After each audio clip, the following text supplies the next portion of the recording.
ফৰ্মখন fill up কৰিলে নে নাই আপোনালোকে? কৰিলে? কোনে? চবেই কৰিছে কিজানি, তথাপিতো কৰা কেইজনে হাত উঠাওকচোন। আচ্ছা, এতিয়া ফৰ্মখিনি আপোনালোকে দিলে, এতিয়া আপোনালোকৰ সৰুকৈ ইণ্টাৰভিউ হ'ব। ইণ্টাৰভিউ মানে এইবোৰ পৰীক্ষাৰ ইণ্টাৰভিউ নহয়, এটা ইণ্টাৰভিউ বাচ্চা কেইটা আছে এইটোৱে সুধিব খালি। 4টা-5টা থাকিলে দিগদাৰ হ'ব আৰু 3-4টালৈকে মই মিলাই ল'ম, হ'ব? গতিকে যি নহওক, এই কথাটো সোধাৰ পিছতেই এদিন ৰাতিপুৱা বেংকৰ একাউণ্টত আপোনালোকৰ মোবাইলত টিলিং টিলিং মেছেজ আহিব আৰু একাউণ্টত টুপুং কৰি 10,000 টকা সোমাই যাব। হ'ল? এতিয়া 10,000 টকাটো সোমোৱাৰ পিছত কি কৰিম? গিৰিয়েকক দি দিম। কোনে কোনে গিৰিয়েকক দি দিব? এতিয়া মোৰ আগত কৈছে নিদিওঁ বুলি, পিছত আকৌ দি দিব। দিবনে নিদিয়ে? এইটোত অলপ লাহেকৈ কয়, অলপ ভয়ো খাই গিৰিয়েকক। দিবনে নিদিয়ে? নাই, নলয় গিৰিয়েকবিলাকেও, মই কৈ দিম টিভিত। আপোনালোকৰ চিন্তা নাই, গিৰিয়েকসকলক মই কৈ দিম যে এই 10,000 টকাটো ল'ব নালাগে, পাৰিলে নিজৰ পকেটৰ পৰা 2,000 মান দিবহে লাগে, ঠিক আছে? হ'বনে? এই 10,000 টকাটো পোৱাৰ পিছত এই টকাটো আমি যিসকলে ভাল কৰি ব্যৱহাৰ কৰিম, কোনোবাই মুৰ্গী কৰক, হাঁহ কৰক, কাপোৰ বোৱক, সৰু দোকান দিয়ক, নহলে 10,000 টকা গোট খুৱাই 1 লাখ টকা দি গ্ৰুপত বিজনেছ কৰক, যি কেইগৰাকী বা সকলোৱে ভাল কাম কৰিব, তেওঁলোকক মই আকৌ 25,000 টকা বেংকৰ একাউণ্টত দিম।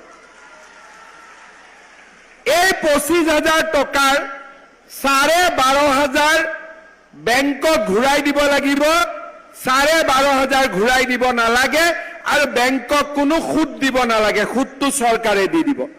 12,500 টকাও চৰকাৰে দিব, মাত্ৰ 12,500 টকা আপোনালোকে ঘূৰাই দিব লাগিব। 25 আৰু 10 কিমান হ'ল?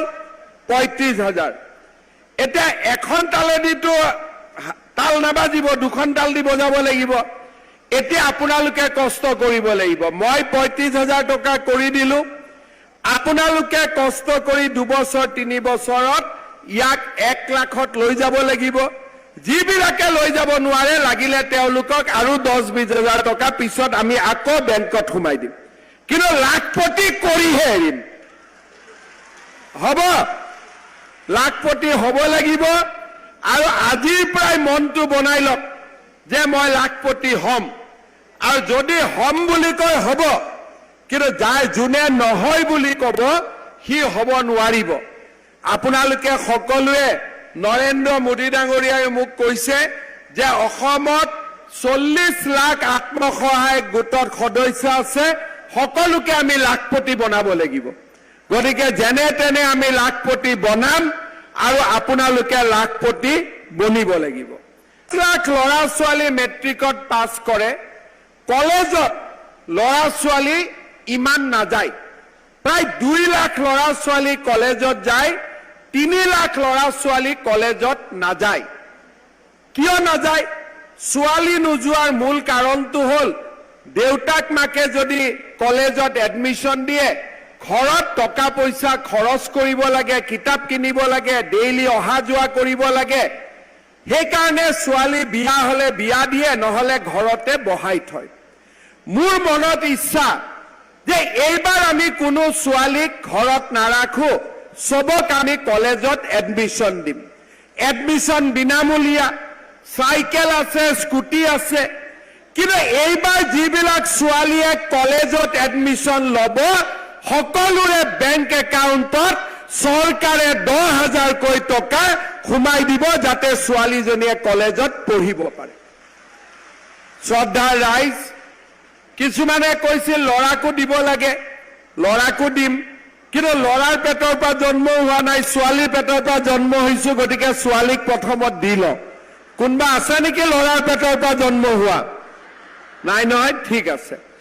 এতিয়া মোৰ ৰিকুৱেষ্টটো হ'ল ল'ৰাজনক দেউতাক মাকে পঢ়াব, আৰু ছোৱালীজনীক মামাই পঢ়াব।